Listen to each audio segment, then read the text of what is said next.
ಮಕರ ರಾಶಿಗೆ ಸಂಬಂಧಪಟ್ಟಂತೆ ನೋಡೋದಾದ್ರೆ ಗ್ರಹಣ ಸಂಭವಿಸ್ತಾ ಇರೋದು ದ್ವಿತೀಯ ಸ್ಥಾನದಲ್ಲಿ. ಹೀಗಾಗಿ ಇವರಿಗೆ ಏನೆಲ್ಲ ಸಮಸ್ಯೆ ಆಗ್ಬೋದು, ಜೊತೆಗೆ ಇವರು ಮಾತಿನಿಂದನೇ ಸಮಸ್ಯೆ ಶುರುವಾಗುತ್ತಾ, ಮೌನದಿಂದ ಪರಿಹಾರನ ಅಂತ ಇವರಿಗೆ? ಮಕರ ರಾಶಿ ಒಂದು ನ್ಯೂನ್ಯತೆ ಏನಪ್ಪಾ ಅಂತ ಹೇಳಿದ್ರೆ ಹೆಲ್ಪಿಂಗ್ ನೇಚರ್. ಅಂದ್ರೆ ಬೇರೆಯವ್ರಿಗೆ ಯಾರಿಗೋ ಸಹಾಯ ಮಾಡ್ಬಿಡ್ತಾರೆ, ಇವರು ಸಿಕ್ಕಾಕೊಂಡು ಸಮಸ್ಯೆಗೆ ಈಡಾಗುವಂಥದ್ದಿರುತ್ತೆ. ಮೇಯ್ನ್ ನಾನು ಬಹಳ ಸಂಚಿಕೆಯಲ್ಲಿ ಹೇಳ್ತಾ ಇರ್ತೀನಿ ನೋಡಿ, ಸಾಲ ಮಾಡಕ್ಕೆ ಹೋಗ್ಬಿಡಿ. ಸಾಲ ಮಾಡಿ ಏನೋ ಸಮಸ್ಯೆಗೆ ಸಿಕ್ಕಾಕೊಳ್ಳೋದು, ಏನಾದರೂ ಒಂದು ಅಚೀವ್ಮೆಂಟ್ ಮಾಡೋಣ ಅಂದ್ರೆ ಅವರು ಏನಾದರೂ ಸಾಧನೆ ಮಾಡೋಣ, ಸಂಪಾದನೆ ಮಾಡೋಣ, ಇನ್ನೇನೋ ಮಾಡೋಣ ಅಂತ ಹೋಗ್ತಾರೆ. ಯಾರು ಅವರ ಜೊತೆಯಲ್ಲಿ ಇರ್ತಾರೋ ಅವರಿಂದನೇ ತೊಂದರೆ. ಸೊ ಇದು ಮೇಯ್ನು ನ್ಯೂನ್ಯತೆ. ಮತ್ತು ಈ ಗ್ರಹಣದ ವಿಚಾರದಲ್ಲಿ ನಾವು ನೋಡೋಕ್ಕೋದ್ರೆ ಇವರ ಪರಿಣಾಮ ಹೇಗಿರುತ್ತೆ, ಗೋಚಾರದಲ್ಲಿ ನಾವು ಲೆಕ್ಕಾಚಾರ ಮಾಡೋಕ್ಕೆ ಹೋದರೆ ಈಗ ಪ್ರಸ್ತುತ ಗುರುಬಲ ಇಲ್ಲ. 7.5 ಮುಗ್ದೋಯ್ತು. ಮಾರ್ಚು ನಾವು 29ನೇ ತಾರೀಕೆ ನಾನು ಹೇಳ್ತಾ ಇದ್ದೆ ನೋಡಿ, 7.5 ವರ್ಷ 7.5 ಅನ್ನೋದು ಮುಗ್ದೋಯ್ತು, ಒಳ್ಳೆಯ ದಿನ ಅಂತ ಹೇಳಿದ್ದೆ. ಆ ನಂತರ 2 ತಿಂಗಳ ಕಾಲ ಗುರುಬಲ ಇತ್ತು. ಮೇ ಏನು ಕಳೀತು, ಗುರುಬಲ ಹುಟ್ಟೋಯ್ತು. ವೃಷಭ ರಾಶಿಯಲ್ಲಿ ಇದ್ದವ್ರಿಗೂ ಸಹ ಯಾವುದೇ ರೀತಿಯಾದಂಥದ್ದು ತೊಂದರೆ ಇರಲಿಲ್ಲ. ಯಾವಾಗ ಮಿಥುನ ರಾಶಿಗೆ ಗುರು ಬದಲಾವಣೆ ಆಯಿತೋ ಏನೂ ಫಲಗಳು ಕೊಡೋದಿಲ್ಲ. ಇನ್ನು ಯಾವಾಗ ಇವ್ರಿಗೆ ಗುರುಬಲ ಬರುತ್ತೆ ಅಂತ ಹೇಳಿದ್ರೆ 2026 ಮೇ ಮಿಥುನ ರಾಶಿಯಿಂದ ಕರ್ಕಾಟಕ ರಾಶಿಗೆ ಗುರು ಬದಲಾವಣೆ ಆಗಬೇಕು. ಅಲ್ಲಿವರೆಗೂ ಸಹ ಯಾವುದೇ ಕೆಲಸಗಳು ಕಾರ್ಯಗಳು ಆಗೋದಿಲ್ಲ. ಆದರೆ ಈ ಗ್ರಹಣದ ಸಂದರ್ಭದಲ್ಲಿ 1-2-3 ತಿಂಗಳ ಕಾಲ ಏನು ಪರಿಣಾಮ ಬೀಳುತ್ತೆ ಅನ್ನುವಂಥದ್ದು ಒಂದು ಲೆಕ್ಕಾಚಾರ ಇರುತ್ತೆ. ಸೊ ಇದರ ಪ್ರಕಾರದಲ್ಲಿ ನಾವು ನೋಡೋಕ್ಕೋದ್ರೆ ಮಕರ ರಾಶಿಯವರಿಗೆ ಪಿತೃಕಾರಕ ಕೇತುಗ್ರಸ್ತವಾಗಿರೋದ್ರಿಂದ ಒಂದು ತಂದೆಯ ಆರೋಗ್ಯದ ವಿಚಾರದಲ್ಲಿ ಹೆಚ್ಚು ಗಮನ ಕೊಡಬೇಕಾಗಿರುವಂಥದ್ದಿದೆ.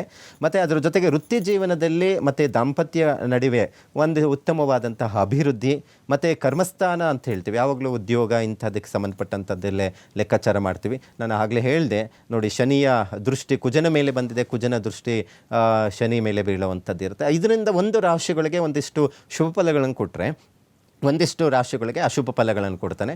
ಮಾನಸಿಕ ಡಿಸ್ಟರ್ಬೆನ್ಸ್ ಆಗುತ್ತೆ, ಅಪಘಾತಗಳಾಗುವಂಥದ್ದು, ಮತ್ತು ಕೆಲವೊಂದೆಲ್ಲ ಈ ಆಪ್ರೇಷನ್ನು ಶಸ್ತ್ರಚಿಕಿತ್ಸೆಗೆ ಒಳಗಾಗುವಂಥದ್ದು, ಇವೆಲ್ಲವನ್ನು ಶನಿ ಮತ್ತು ಕುಜನಿಂದ ಆಗುವಂಥ ಸಂಭವ ಆಗಿರುತ್ತೆ.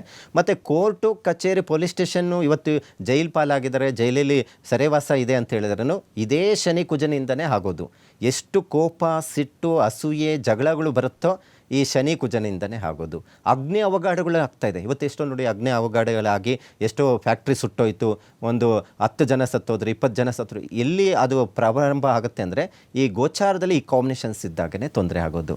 ಮತ್ತು ಈ ಮಕರ ರಾಶಿಯವರಿಗೆ ಇದರಿಂದ ಏನೆಲ್ಲ ಅಂತ ಹೇಳಿದ್ರೆ ನೋಡಿ, ಇವ್ರಿಗೂ ಅಷ್ಟೇ, ಕಾರ್ಖಾನೆ ಇಟ್ಟಿರುವಂಥವ್ರಿಗಂತೂ ಅಗ್ನಿ ಅವಘಡಗಳು ಆಗುವಂಥ ಸಾಧ್ಯತೆಗಳಿರುತ್ತೆ. ಭಾಳ ಹುಷಾರಾಗಿ ಕೆಲಸ ಮಾಡುವಂಥವ್ರು ಅಥವಾ ಫ್ಯಾಕ್ಟ್ರಿ ನಡೆಸುವಂಥವ್ರು ಅಷ್ಟೇ ಸ್ವಲ್ಪ ಒಂದು 2 ತಿಂಗಳ ಕಾಲ 3 ತಿಂಗಳ ಕಾಲ ಸ್ವಲ್ಪ ಜಾಗೃತಿ ವಹಿಸೋದು ಒಳ್ಳೆಯದು. ಯಾಕಂತ ಹೇಳಿದ್ರೆ ಇವರಿಗೆ ದ್ವಿತೀಯ ಸ್ಥಾನದಲ್ಲೇ ಗ್ರಹಣ ಸಂಭವಿಸ್ತಾ ಇರೋದ್ರಿಂದ, ಯಾಕಂದರೆ ಮಕರ ರಾಶಿಯಿಂದ ನಾವು ಕುಂಭರಾಶಿ ಅಂತ ಹೇಳಿದ್ರೆ 2ನೇ ಮನೆ ಧನಸ್ಥಾನ ಅಂತ ಹೇಳ್ತೀವಿ.